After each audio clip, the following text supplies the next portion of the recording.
Ante todo, un saludo cordial. En esta oportunidad estaremos hablando sobre la incompatibilidad feto-materna ABO y RH. Quien habla para ustedes, Elimar León, acompañada de Jesús Aular, María Barrios, Daviani Linares y Ana Loreto. Un sistema de grupos sanguíneos se define como el conjunto de antígenos que se detectan sobre la superficie de los glóbulos rojos, determinado por un locus genético único o por un locus estrechamente ligado. Hasta el momento se han descrito 26 sistemas de grupos sanguíneos, entre ellos el sistema ABO y el sistema RH, los cuales son de importancia para la práctica transfusional. El sistema ABO fue descubierto en 1900 por Karl Landsteiner, quien observó que los glóbulos rojos humanos podían ser clasificados en tres grupos: grupo A, grupo B y grupo O, de acuerdo a la presencia o a la ausencia de antígenos específicos en la membrana eritrocitaria. En 1902, Von de Castello y Sturley descubren un cuarto grupo de menor frecuencia, denominado AB. Landsteiner demostró que cada persona podía tener uno de ellos, ambos o ninguno, como en el grupo O, y a su vez reconoció la presencia de anticuerpos en el suero, demostrando que cuando un determinado antígeno estaba ausente, su correspondiente anticuerpo se encontraba en el suero o en el plasma.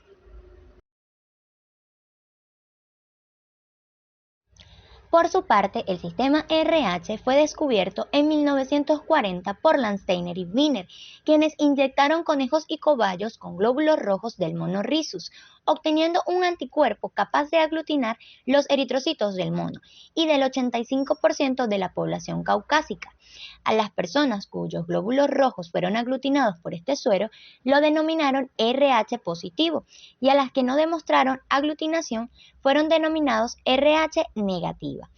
Conociendo esta información sobre los sistemas, podemos hablar sobre el mecanismo fisiopatológico que se presenta en una incompatibilidad feto-materno del sistema ABO y del sistema RH. La aloinmunización materna es causada por la presencia de un antígeno en los hematíes fetales, el cual no se halla presente en los hematíes de la madre. La entrada de ese antígeno en la circulación materna va a conducir a la sensibilización de la madre, quien elaborará anticuerpos específicos contra el antígeno determinante.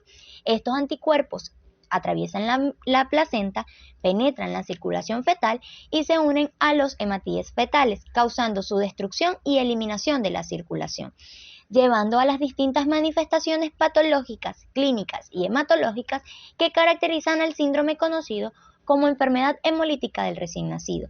Esto debido a la incompatibilidad entre el grupo sanguíneo de la madre y el de su descendiente.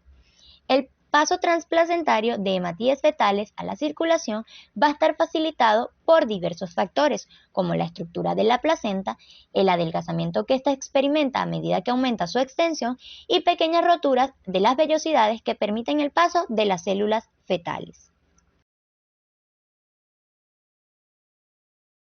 La incompatibilidad por el sistema RH viene dada cuando la madre RH negativa es expuesta por primera vez a los eritrocitos D positivos, ya sea por una transfusión o a través del paso de la placenta en el embarazo, conduciendo a una respuesta inmune primaria con producción de anticuerpos de clase IgM que por su tamaño no pueden cruzar la barrera placentaria y por tanto no tienen trascendencia clínica. Sin embargo, si ocurre un estímulo secundario representado por un segundo embarazo con un feto RHD positivo, se va a producir una respuesta secundaria con un incremento de anticuerpos anti-D de tipo IgG que sí cruzan la barrera placentaria y conducirían entonces a la destrucción de los eritrocitos fetales, mediada por la acción de los macrófagos esplénicos y otras células efectoras citotóxicas. Por su parte, la incompatibilidad por el sistema ABO se presenta en madres pertenecientes al grupo O, cuyos hijos poseen antígenos de tipo A, B o AB en la superficie de sus eritrocitos. Este sistema tiene la particularidad que ya las madres, al ser del grupo O, poseen en su suero anticuerpos anti-A, anti-B y anti-AB, tanto de tipo IgM como IgG, es decir, no dependen de una previa exposición a los antígenos para manifestarse la respuesta inmune. Por otro lado, Estos antígenos en el feto no se encuentran bien desarrollados en la membrana eritrocitaria al momento del nacimiento, por lo cual la enfermedad que se presenta es de forma moderada en comparación con la producida por la incompatibilidad en el sistema RH.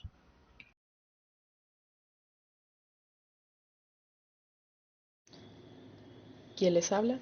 Ana Loreto. Enfermedad hemolítica del recién nacido. Manifestaciones clínicas. La sintomatología depende del grado de destrucción hemática, neoformación eritrocitaria y de la eritropoyesis extramedular que ocurre en el hígado y vaso. El título de anticuerpos maternos influye de manera determinante sobre la intensidad del proceso hemolítico. Los hallazgos clínicos principales son anemia, ictericia, hepatoesplenomegalia, petequias y, en casos más graves, hemorragia, anasarca e hipertensión venosa portal y umbilical con producción de ascisti. La anemia severa y la obstrucción de la circulación hepática causan daño hepatocelular, hipoalbuminemia y anasarca. A su vez, la anemia severa conduce a insuficiencia cardíaca que algunas veces resulta en la muerte intrauterina del producto o inmediatamente después del nacimiento. La trombocitopenia es común en niños muy afectados y con hipoxia. La causa del daño del endotelio vascular, agravando la tendencia hemorrágica del neonato. En el feto, la bilirrubina resultante de la destrucción eritrocitaria cruza la placenta hacia la circulación materna, lo cual explica la ausencia de ictericia en recién nacidos.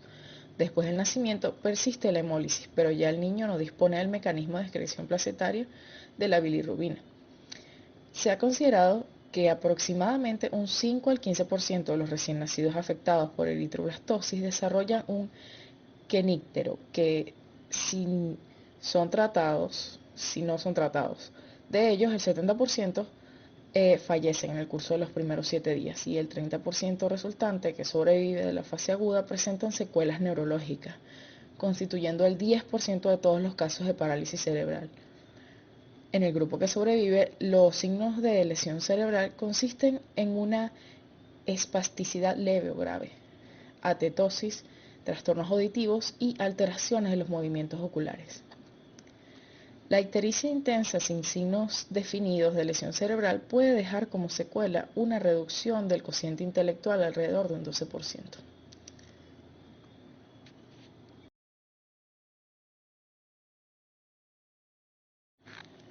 Su diagnóstico.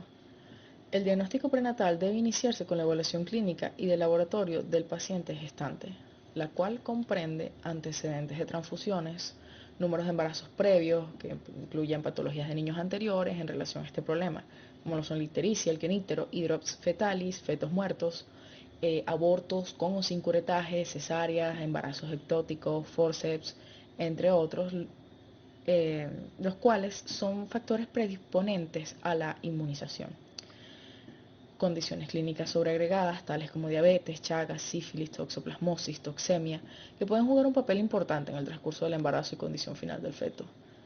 Estudio inmunohematológico comprende la determinación del sistema ABO-RH y ocasionalmente otros, así como el anticuerpo anti-RH, cuyo control periódico indicará el camino a seguir. También se debe determinar el grupo sanguíneo y fenotipo RH del esposo. Aminocentesis y espectrofotometría de líquido amniótico. Puede realizarse a partir de las 20 semanas, el primero, como paso previo para practicar la transfusión fetal del útero. Si es solamente con la finalidad de evaluar el estado del feto, se practica entre las 32 y 34 semanas del embarazo. La espectrofotometría permite obtener una medida semicuantitativa de la concentración de bilirrubina en el líquido amniótico y su valor es proporcional a la intensidad de la anemia hemolítica del feto. Los valores asociados son referidos a las tablas de Liley, Frida y Queenan, que permiten conocer cuáles son las condiciones clínicas del feto y establecer el pronóstico. Interrupción precoz del embarazo de ya sea 32 a 36 semanas, basado en los resultados de las exploraciones de ultrasonografía, espectrofotometría del líquido amniótico, pruebas de madurez fetal y análisis de muestras de sangre fetal. Transfusión intrauterina y plasmaferesis. Sí, es si el embarazo es menor a 32 semanas. Y además está la prueba de CUMS indirecto.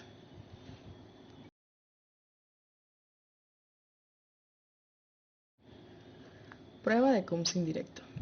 Esta investiga la presencia de anticuerpos incompletos en un suero problema, los cuales pueden actuar sobre algunos tipos de antígenos eritrocitarios. Detecta la sensibilización que experimentan los hematíes in vitro. La prueba se realiza de forma habitual en tubo. Se denomina indirecta porque, en primer lugar, se enfrenta el suero con los hematíes y, en segundo lugar, después de su incubación y varios lavados, el sedimento obtenido de la mezcla se enfrenta al suero AGH para detectar si existe o no sensibilización de los hematíes por los anticuerpos del suero mediante la presencia o ausencia de aglutinación respectivamente. Si la prueba de Coombs indirecto es negativa, se debe hacer la prueba de control de Coombs.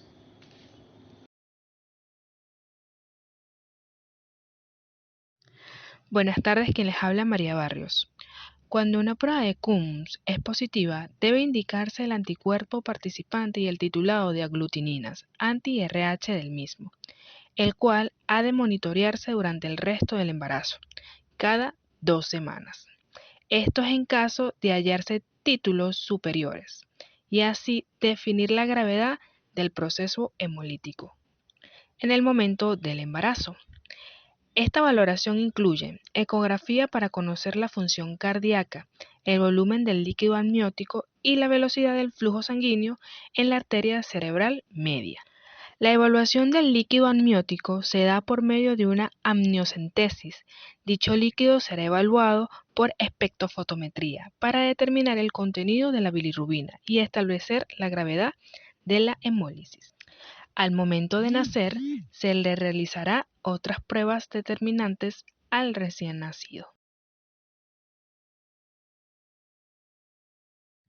Pruebas de laboratorio al recién nacido. La anemia, reticulocitos y la presencia de glóbulos rojos nucleados constituyen el principal hallazgo en sangre periférica.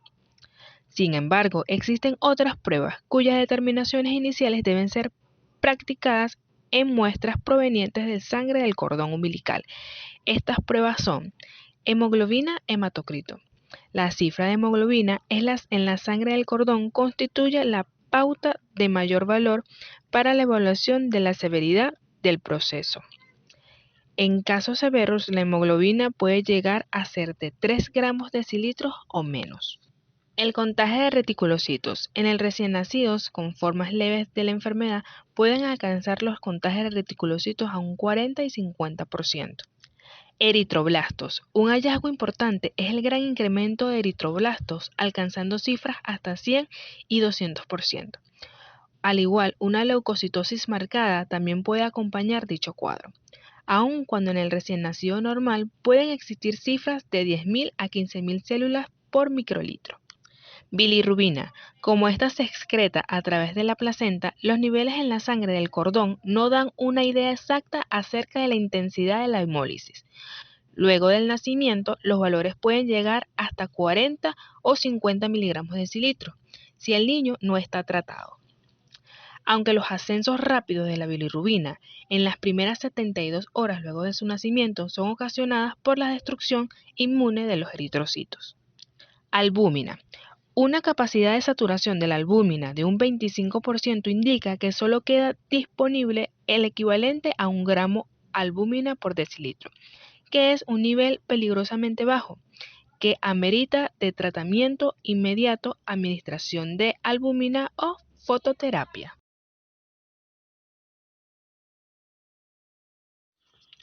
Grupo sanguíneo ABO o sistema ABO.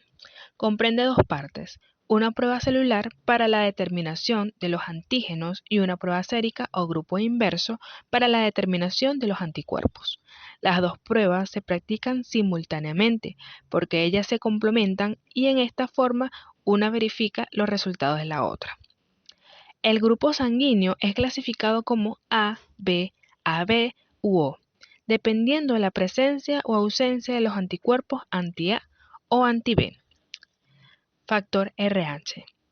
Se basa en la presencia o ausencia del antígeno RH, el cual se determina en los glóbulos rojos con suero anti-D. Siempre que se detecte un RH negativo, debe comprobarse que la persona no posea un DU o antígeno débil. ya que este tipo de antígenos puede dar aglutinaciones imperceptibles o falsos negativos. Davianis Linares. Prueba de Coombs directa. Esta prueba es utilizada con la finalidad de detectar hematíes sensibilizados in vivo. Esto quiere decir que la reacción antígeno-anticuerpo se efectúa en el organismo. Esta prueba tiene como fundamento enfrentar los hematíes del paciente al suero antiglobulina humana. Si se produce aglutinación, se considera positiva y esto nos indica que existen hematíes sensibilizados. Por el contrario, si no observamos aglutinación alguna, decimos que esta prueba está negativa. Y esto nos dice pues que los hematíes no están sensibilizados en la muestra. Cuando esta prueba da negativa, es recomendable que este resultado se confirme con una observación microscópica, en el cual, en ese frotis de sangre periférica, podremos observar o se puede evidenciar una ovalocitosis o esferocitosis hereditaria.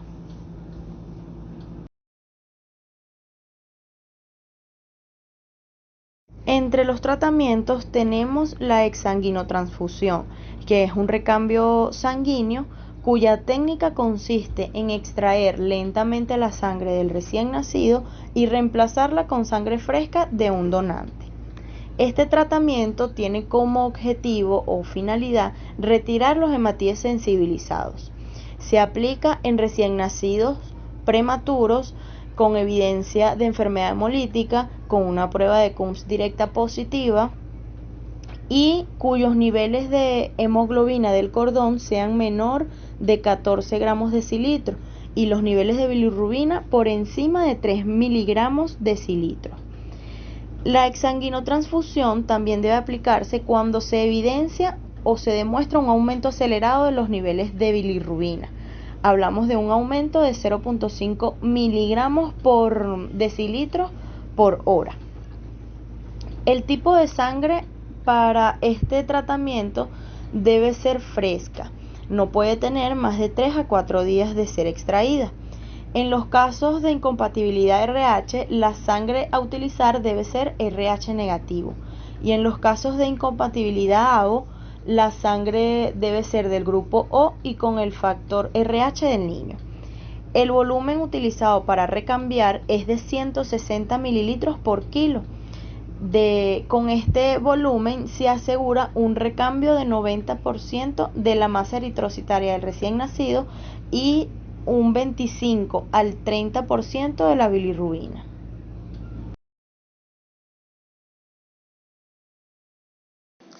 Mi nombre es Jesús Aular. Criterios para repetir la exsanguinotransfusión. Se recomienda realizar nuevos recambios si los valores de bilirrubina alcanzan valores previos al primer recambio.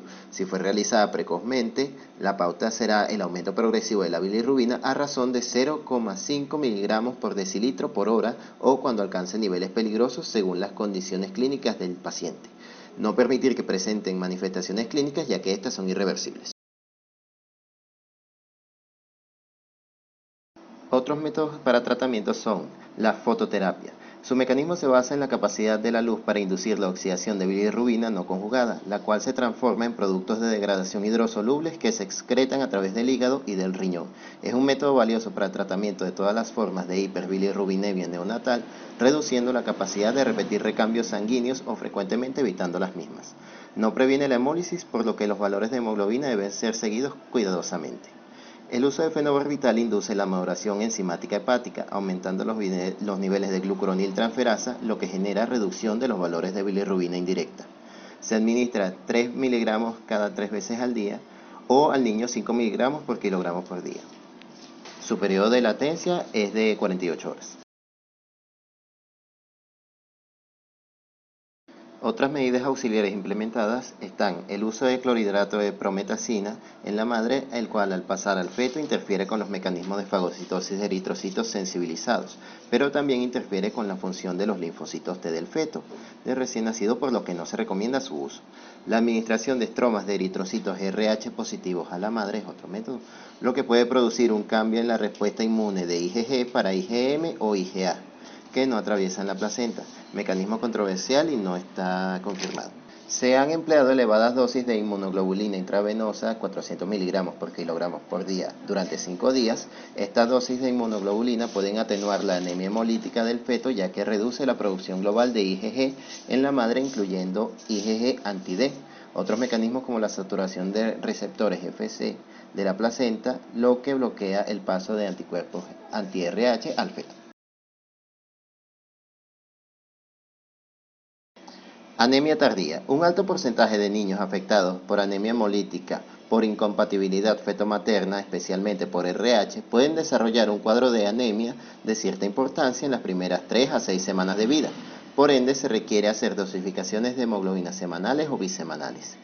En su etiología participan la continuación del proceso hemolítico por los anticuerpos que infiltran el tejido del niño y cierta inhibición eritropoyética. Se recomienda transfusiones de glóbulos rojos semiconcentradas si los valores de hemoglobina descienden a 7 gramos de decilitro. Prevención. Mediante la aplicación de inmunoglobulina anti-RH en las 72 horas posteriores al parto. Las indicaciones para su uso son las siguientes. Primigestas RH negativo, DU negativo, no inmunizadas, cuyo hijo es RH positivo, CUMS directo negativo. Madres con más de una gestación que cumplan los requisitos mencionados. En partos subsiguientes, repetir la administración de inmunoglobulina RH siempre que se cumplan los criterios mencionados. Tras abortos espontáneos o provocados a partir de la 4ª semana de gestación, en partos prematuros o partos de fetos muertos. En jóvenes transfundidas erróneamente con RH positivo, en caso de que se transfundan componentes sanguíneos provenientes de donantes RH positivo, como plaquetas, leucocitos, plasma fresco congelado y crioprecipitado. En embarazos ectópicos, en presencia de feto muerto, no se espera el parto. Después de amniocentesis, en amenaza de aborto o sangramiento durante el embarazo, a las 28 semanas tras el embarazo, en niñas recién nacidas RH negativo, cuyas madres son RH positivo. La dosis usual es de 300 picogramos tras partos normales, la cual puede aumentarse en caso de sospecha de hemorragia fetomaterna mayor a 15 mililitros de sangre. Para determinar la cantidad de sangre con precisión se realiza la técnica de Kleohauer y Bethke u otra similar. En cualquier circunstancia, la dosis es de 20 picogramos de inmunoglobulina RH por mililitro de sangre. El tiempo ideal para la administración es de entre las primeras 72 horas tras el parto. En el caso de una madre ABO incompatible con el feto, existe una protección natural a la inmunización, debido a que anticuerpos naturales generan hemólisis de los hematíes fetales antes de que se estimule el sistema inmune materno. Muchas gracias por su atención.